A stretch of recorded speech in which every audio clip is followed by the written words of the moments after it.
Treviso ospiterà domenica 8 giugno la 28ª edizione delle gare regionali di primo soccorso della Croce Rossa Italiana, un evento di rilevanza regionale promosso dalla Croce Rossa del Veneto su proposta del Comitato di Treviso. L'importanza del primo soccorso, ma soprattutto del lavoro dei volontari, le cui competenze saranno messe in evidenza durante la giornata di gare, nella quale si sfideranno ben 10 squadre nei luoghi più iconici della città, dalla Pescheria a Piazza San Parisio, dai Buranelli a Piazza dei Signori, dove domenica mattina alle 10:15 sfileranno tutti gli oltre 500 volontari che prenderanno parte alla competizione.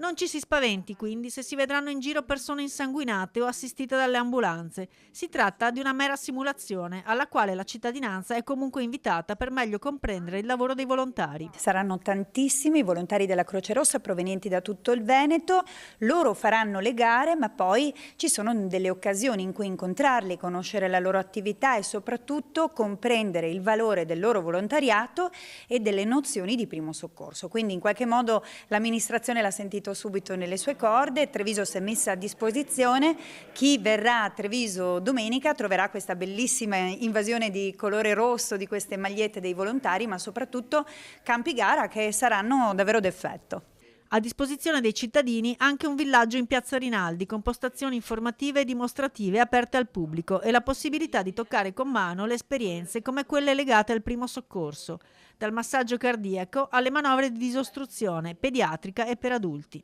Si vedrà tutta la trasversalità di Croce Rossa, che non è soltanto il primo soccorso, una parte importante è il primo soccorso, però anche il diritto internazionale umanitario, il sociale, l'approccio con gli altri, i giovani, la sicurezza e tutto ciò che riguarda la strategia 2030, che è una strategia verso la gioventù. Nel villaggio qui saranno presenti delle postazioni per la popolazione, cosa facciamo sul territorio, in che modo lo facciamo e che cos'è Croce Rossa. Quindi vi invitiamo a essere partecipi tutti. Non solo manovre però, anche protezione dei beni culturali tramite il diritto umanitario internazionale e uno scudo blu che verrà svelato sabato alle 7 di sera davanti al Museo di Santa Caterina, un'ulteriore tutela del patrimonio storico in collaborazione con ANCI. Treviso, con i suoi numerosi defibrillatori, è una delle città più cardioprotette d'Italia, un vanto per il comune, ma fondamentale è imparare ad usare questi strumenti in modo efficace e responsabile. Saper utilizzare anche un defibrillatore può fare molto la differenza, perché quando c'è un'emergenza di questo tipo,